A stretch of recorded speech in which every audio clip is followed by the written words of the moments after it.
The Growing Destinations podcast is brought to you by Experience Rochester. Learn more about Minnesota's third largest city, which is home to Mayo Clinic and features wonderful recreational and entertainment opportunities, by visiting experiencerochestermn.com. This has always stuck with me. You are an expert in your own lived reality, and we're asking you to utilize that expertise in really connecting with the communities that you're affiliated with and asking questions that we might send on a survey and get a yes or no answer. But because you're the person asking that question, you're able to have more in-depth conversations. You're able to phrase those questions in a way that your folks that you're connected with would respond to. I think really the findings speak for themselves. And really, I think the benefit for the community and others is that we are forming a deeper relationship with our community and better understanding of each other. I would argue as a result of working through processes like this. Welcome to the Growing Destinations podcast, where we take a deep dive into destination development and focus on a wide range of topics, from tourism and entertainment to economic development and entrepreneurism, and much more. I'm your host, Bill Von Bank. Recognizing a need for broader community engagement on public projects, an innovative approach has been created in Rochester, Minnesota. It's called Community Co-Design, a process that encourages, compensates, and prioritizes the inclusion of diverse populations throughout the design and development process. My guests today were involved in the formation of Community Co-Design. Chao Mwatela is Diversity, Equity, and Inclusion Director for the City of Rochester. Kevin Bright is Director of Housing and Sustainability for the Destination Medical Center Economic Development Agency and City of Rochester. In the past 2 years, 10 local community co-design pilots have been completed. The success of Community Co-Design has caught the eye of Bloomberg Philanthropies, which awarded the City of Rochester a $1 million grant in the Global Mayor's Challenge for its work in Community Co-Design. Chao Mwatela, Kevin Bright, welcome to the Growing Destinations podcast. Thank you. Thank you for having me. Yeah, it's great to be here. I'm excited for both of you to join the conversation today and the topic today. Today, we're going to talk about opportunities for many community members to participate in public decision-making, public spaces, many different opportunities. We're specifically talking about approach that Rochester, Minnesota has taken. Before we get to that, though, I want to learn a little bit more about each of you. Chao, can you give us a background on you and your career? I was born and raised in Kenya, which is in East Africa, and didn't move to the United States until I decided to flee from my parents, like most young people do, to learn something new, experience different cultures, and ended up in an educational space where I was teaching high school students. And that is where I was able to notice the disparities that exist within communities in most communities in America, and got interested in the idea of why that's the case, because I was born and raised in a place where those disparities didn't exist based on race. Very intrigued with that. And then eventually worked at a community college, which is an open access to all folks space. And that problem was persistent in that space as well. And with time, recognizing that a lot of those disparities that I was witnessing were not just in the educational space, but in many other spaces in community, and thought about how could this be impacted outside of that, right, in a more systemic way. And so when I saw the opportunity to participate in local government and be in a space that focused specifically on diversity, equity, and inclusion, I was interested in that. And that's how I ended up applying and working as, or serving as, a diversity, equity, inclusion director for the City of Rochester. So really trying to impact policies, practices, and programs that would affect all of those disparities that we see in our different spaces. How long have you lived in Rochester? I have lived in Rochester since 2008, quite a while. Kevin, can you give us your background? I'm an environmental geologist by training. Started my career at Harvard University, and they had a green building department. So we were an internal consulting firm that provided sustainable design consulting and energy audits for Harvard buildings. And then also at that time started my own company, a sustainability consulting firm, where we offered a lot of the same types of services, but for clients outside of Harvard's walls and campus. From there, I started a sustainability office in Colby College, which is a small liberal arts college in Maine. And then moved here in 2017 to Rochester, Minnesota, to serve as at the time, the Energy and Sustainability Director for the City of Rochester and the Destination Medical Center Economic Development Agency. You have dual role, both with the city and an economic development agency. Destination Medical Center, or as most people know it as DMC, it's a big initiative. Can you give us the elevator speech on Destination Medical Center? DMC is a public-private partnership. It's a 20-year economic development project in collaboration with Mayo Clinic, the City of Rochester, in Olmsted County. Mayo is interested in making Rochester, Minnesota, its international headquarters, and as part of that, needed to grow their workforce. As part of their development plans and other private development plans to kind of make a more vibrant downtown, a classic kind of 21st century development practice of city building, kind of formed this vision and project called the Destination Medical Center, where infrastructure needs could be met with some state funds as well as county and city funds to help Mayo achieve their growth plans here in Rochester. So as part of that is a lot of private development of Mayo, but also private development and recruitment of other spaces like hotel, retail, dining, entertainment things to make the downtown more interesting and have people live there, work there, and play there. It's really a great model, public-private partnership. Seems to work so far. So far, so good. Kevin, in your role with Destination Medical Center, or DMC, you were instrumental in the launch of a new initiative called Community Co-Design. What is Community Co-Design, and tell us how and why it got started? The idea, or kind of the group got formed, kind of centered around this idea about 5 years ago. One of the visions for the DMC project is to create America's City for Health. And in order to help realize how we can accomplish that vision over the course of the 20-year project, we pulled together a range of government partners, nonprofits, and other organizations, our community, to better understand what are the most pressing health and health equity issues that our community is facing.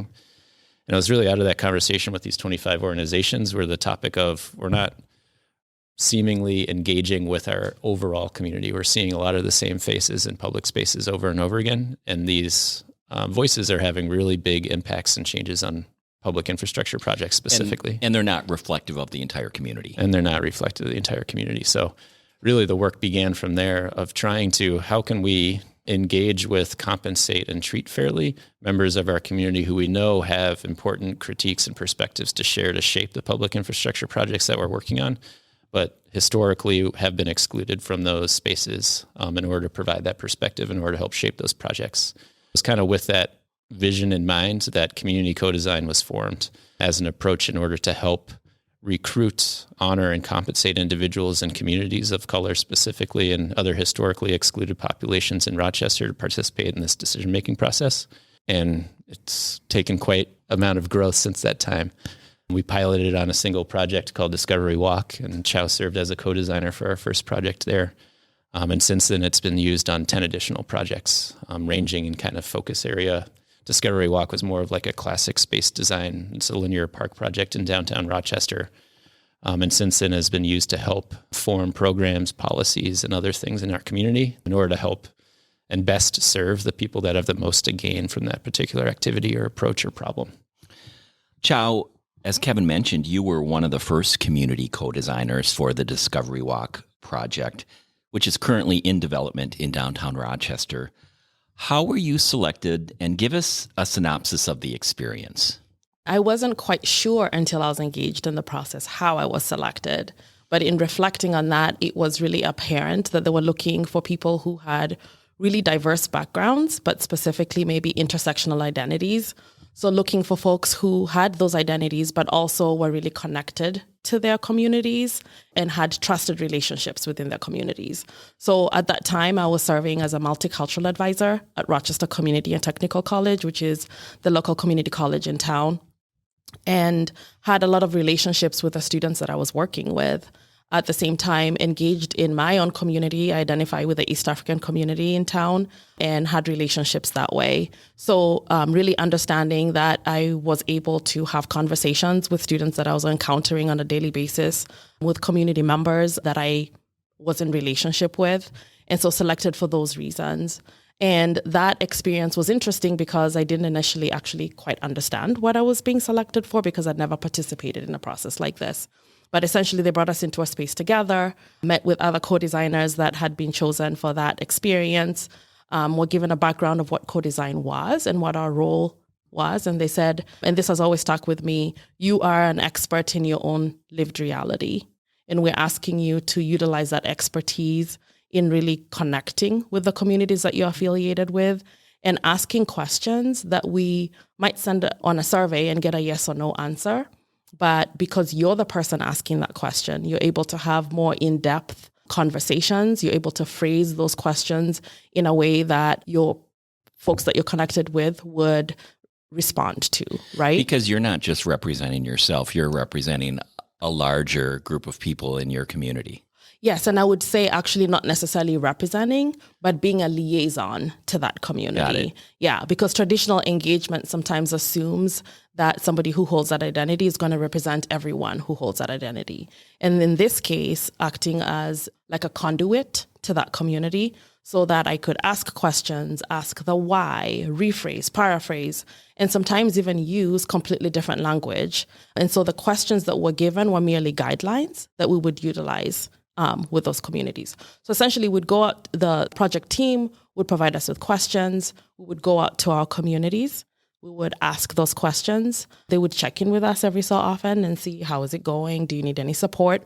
But then we would bring that information back to the studio sessions. And the studio sessions would be where we would share and synthesize that information. And based on what we shared, they would curate new questions to take back to our communities. And it was an iterative process. So back and forth we went. And the project team, unbeknownst to us, were kind of synthesizing that and coming up with themes that emerged that they were hearing from all of us. And my experience was great because, one, I felt empowered to do something about things that had always been evident to me, right? But at the same token, was able to hear from other co-designers who held other identities on their lived experiences and their community's lived experiences. And then bringing that back together, not only to uncover problems in a different way, get greater understanding, but also to come up with solutions together that would work. And I wanted to highlight one last thing, which is a lot of times communities don't know why their feedback has not been utilized, right? And co-design, because we're engaged in the conversations of what are the barriers, what are the solutions, how can we implement, we also get to understand why some of the feedback that we offered is not utilized, which is really great for community. Because when I go back to my community and say, hey, we gave you this feedback, we don't see it reflected in the design, I can say, oh, this is because X, Y, Z. And that way they feel validated, that they were heard, that they have were an listened answer. to. Yes, they have an answer. And actually really excited to see what they shared that is reflected in that final design. Kevin, being on the project team, and this is a pilot project, this first one, you and the other team members, give us your perspective on what you learned and maybe some aha moments throughout the process. First, I was really happy that everyone had a great experience. I entered it really nervous that you're bringing a group of people together that don't necessarily know each other. We couldn't tell, Kevin, that you were nervous. Well, that's good. Sometimes I hide it well, sometimes I don't. But I guess what we really valued was that there was this kind of collaborative spirit among this kind of pilot group of co-designers. And what we were finding and quickly realized was that we were able to go very deep in terms of understanding the perspective and lived experiences of the co-designers themselves, and that we were getting perspective that we simply weren't, and frankly, it would probably be pretty difficult to get through kind of more traditional engagement practices like an open house or other things. As Chao mentioned in some of her remarks just earlier, the conversations she would have with her community are a lot different than maybe they would have with me. And I think the key ingredient that would be missing there is trust. So if you don't have the time to necessarily build trust, I think designing an approach and a program where we're asking trusted individuals of communities in order to engage with them to help understand really what are their true motivations, what are they really interested in, what do they see as a vision for the community. All those insights were extremely powerful. In terms of Discovery Walk, in a couple instances, the perspective of the co-designers had a huge impact on the project itself, to the point where budget was increased in order to incorporate some of the insights from the co-designers themselves. One that really sticks out, and I'm sure Chao can share a couple too, was about just the concept of snow. We have a lot of snow in Minnesota, and really difficult for folks who are wheelchair bound to move around in the wintertime. And we had a pretty interesting story was shared with us where even if the sidewalks are shoveled and the streets are plowed, somewhere there's a pile of snow that aggregates typically at the edge of the sidewalk, and especially at the bottom of like a ramp a curb cut that connects the sidewalk to the road itself on a ramp. And their point was, even with the best intents, this is still really difficult. So if there were ways that we incorporate something into the design in order to make sure that it was very easy to utilize the space for people of all abilities, that would be a huge win for us. And we would definitely use the space, or more likely to use the space than otherwise. So because of that input, we designed a snowmelt system and integrated it into the park design. We didn't anticipate doing this. This was a budget increase. So we took this design change both to the DMC board, the city council, and even the co-designers were part of the presentation too, to speak to their lived experience and why this was an important thing for them to consider and incorporate in the project. That really stuck with me. There's a number of others, but I'm also curious what jumps out to Chao. One of the things I think that stood out to me is the idea of belonging, right? We know, at least in our community, that communities of color are not very engaged downtown. And I know there have been several initiatives to try and get that to change. But in listening to the other co-designers and having them share their experiences about what belonging looks like, I was surprised to kind of understand the idea of art and the role of art, which I guess I'd never thought about, and how it indicates or signals belonging. And because of that revelation, the project team had the co-designers be part of the selection committee of like kind of choosing whose art or what type of art would be incorporated into Discovery Walk. And what was interesting is without consulting each other, we all selected the same 3 artists, right, to share their work. And all of them were artists who hold diverse identities. So bringing public art that is representative or that provides a signal to communities of color that this is a space that reflects who they are, that they belong, and that would draw their communities to spaces that they typically would not engage with. So that is something that stood out to me. What a fascinating first start for a pilot project. And now you have 10 within the city of Rochester. Is this the norm moving forward? I think it kind of depends. I think we get asked this question a lot of like, is this just how we're going to be doing things? And I think for the project, and it has the right timing, kind of the right focus, and there is something that makes sense in order to engage with community and very deeply.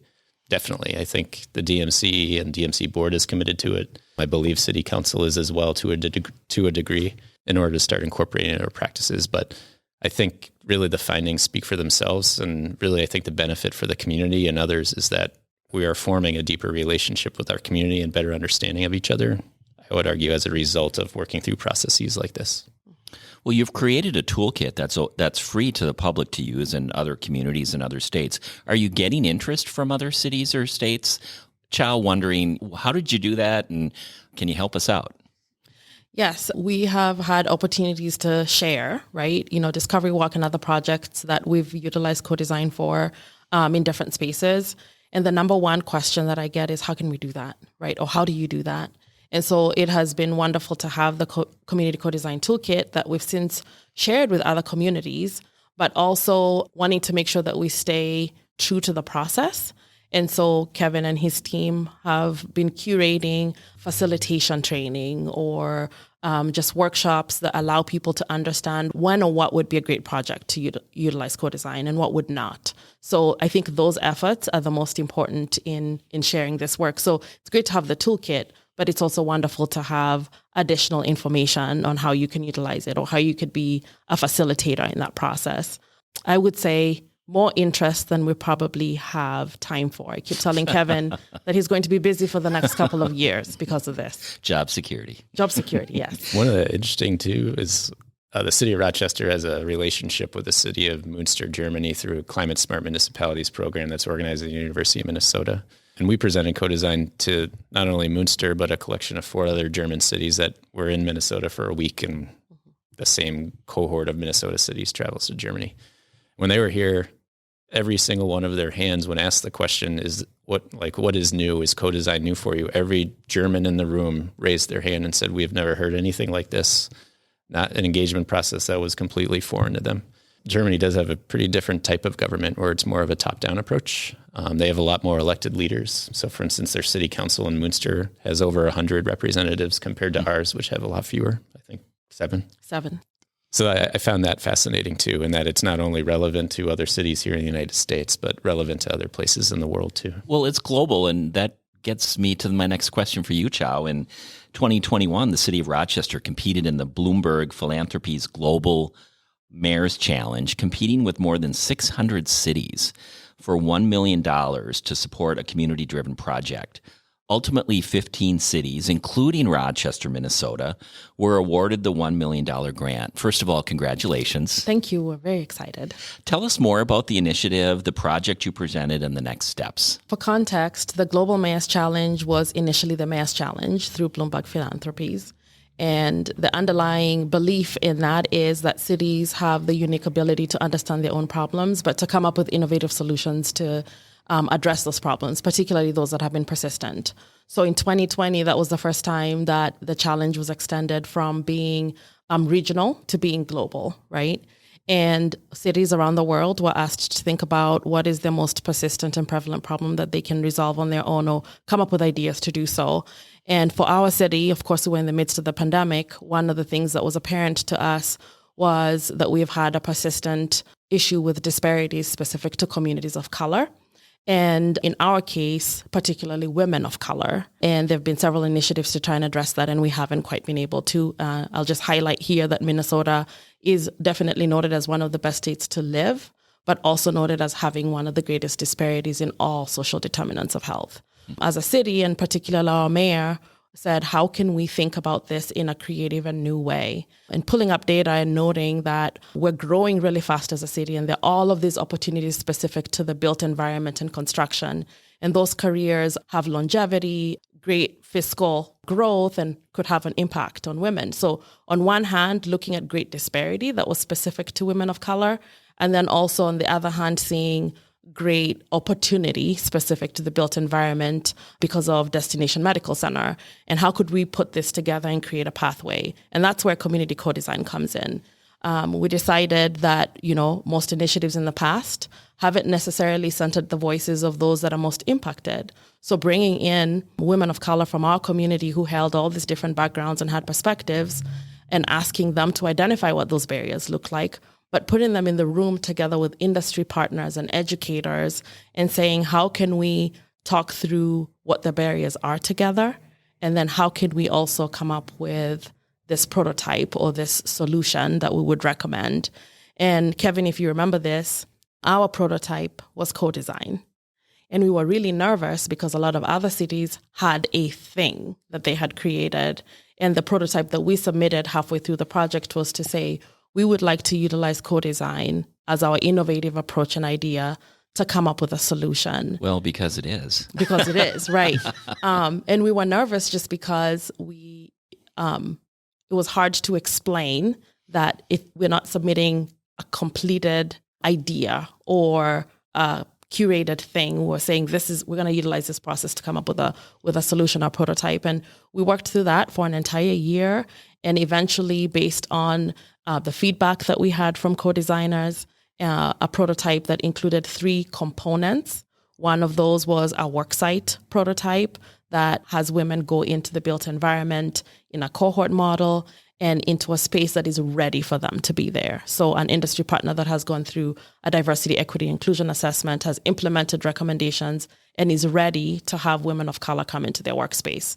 A second component that is specific to training, right? And making sure that those training institutions are also ready to have women of color, and that the women have supportive services that might range from transportation to childcare to dues that they would pay to a union, for example. And then a third part, which was K-12, exposing young women and young people generally to all of the broad range of careers in the built environment, many of which I had never heard of. Maybe Kevin had, but I had not. So how do we have young people explore these careers and their families to know that these are viable careers? And submitted that application, waited with bated breath, not knowing what would happen, and were very happy to be the recipient of the $1 million. And we're currently in implementation, right? And what I love about this prototype is it addressed all the themes that were brought forth from our co-designers, and are thinking about women who are able to get into those professions now, but also long-term in 20, 30, 40 years, how do we get the next generation to have an interest or develop an interest and have pathways that allow them to benefit from this. Really excited about that and hope that it's evident that we could use co-design for physical spaces like we did for Discovery Walk, but also use co-design to come up with processes or policies that would change how our communities work and function. So cool. Kevin, when you envisioned co-design as a prototype for a singular project, did you ever think a couple years later it would be the recipient of $1 million grant? No. I mean, and it wasn't just me. It was this group of the City for Health Steering Committee. But I think as we sat in that room, I think we all understood that we were doing something meaningful that would definitely be a change for our community, but didn't be able to think that we'd be winning $1 million prize in a competition against 630 other cities. Yes. No, that never crossed my mind, but around the world, really nice. By the way. The world, yes.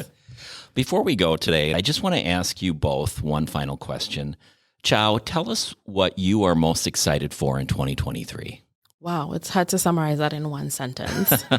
And I think what I'm most excited for would be seeing communities that typically haven't participated in processes and in programs build capacity and participate and feel seen and heard, right? I think that's what I'm most excited for, seeing that change in our community.